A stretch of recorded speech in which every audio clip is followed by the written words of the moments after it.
Time now for your forewarned weather with Thomas Keyboy. Good morning, Utah. Time is currently 6:14 on this Monday morning. Happy Eclipse Day. While we're going to be far away from totality here in the Beehive State, we will still see roughly 40 to 60% coverage depending on where you are. But that path of totality will go through central Texas, more or less through the central Mississippi River Valley, through the Ohio Valley, then eventually off into the northeast into New England. So it's going to be pretty cool to see the images that we see coming from the totality. But again, it's still going to be pretty cool here with roughly 40 to 60% coverage, and the coverage will increase the further southeast you go across the state. Now, when it comes to our partial eclipse time, it will generally start around 11:15 this morning and end around 12:45. And as you'll see right here, most spots across the state will see peak partial eclipse around 12:30 this afternoon along the Wasatch Front. That time is expected to be at 12:32.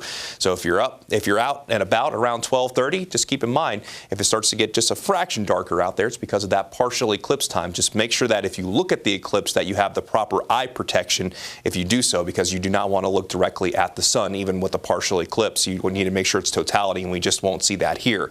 In the meantime, here's the current view from Blanding in the southeastern portion of the state, where we're going to see the higher coverage. However, cloud coverage might get in the way here, and we're actually starting off in Blanding with mostly cloudy skies. As we move up into northern Utah, the view from Utah State University overlooking Cache Valley actually have a little bit of fog out there this morning, with that temperature sitting at 32 degrees in Logan. Most spots across the state are in the 20s and 30s, while Heber's at 18, and on the other side of the coin, St. George is currently waking up to a temperature of 44.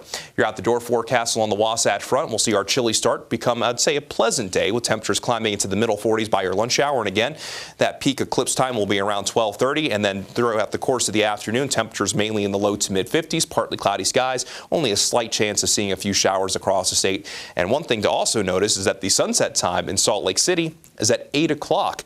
Those days are getting longer pretty quickly. It's hard to imagine that we're already at a sunset time at 8 o'clock. At the sunrise time around 7 o'clock this morning.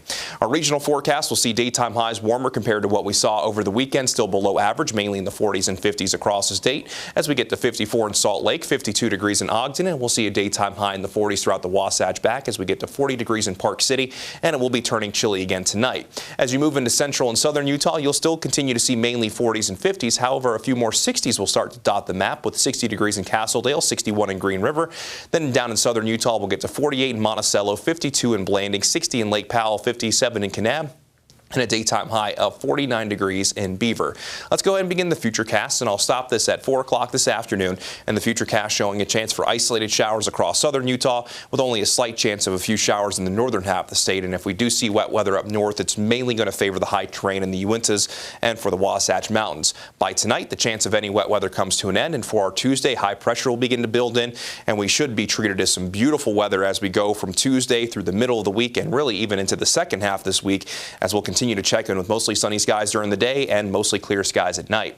Here's a look at the high temperature trend over the next several days, where today brings daytime highs roughly 5 degrees below our seasonal averages. We'll be close to that average on our Tuesday, a little bit above average on Wednesday. Then we really see those temperatures spike going from Thursday into Friday, and by Friday we could see daytime highs in the mid to upper 70s along the Wasatch Front, and there's a chance down in St. George by the time we get to Friday we could see a daytime high above 85 degrees, with a chance that we see our first 80s of the season by Thursday. We're really going to crank up that spring feeling as we go throughout this week after a winter-like weekend. In St. George, we have that slight chance for today, with highs in the 70s for both Tuesday and Wednesday. Those overnight lows will continue to trend warmer as well.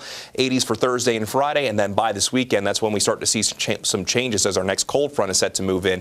That'll bring us a chance for a few showers, with highs easing back down into the 70s in St. George.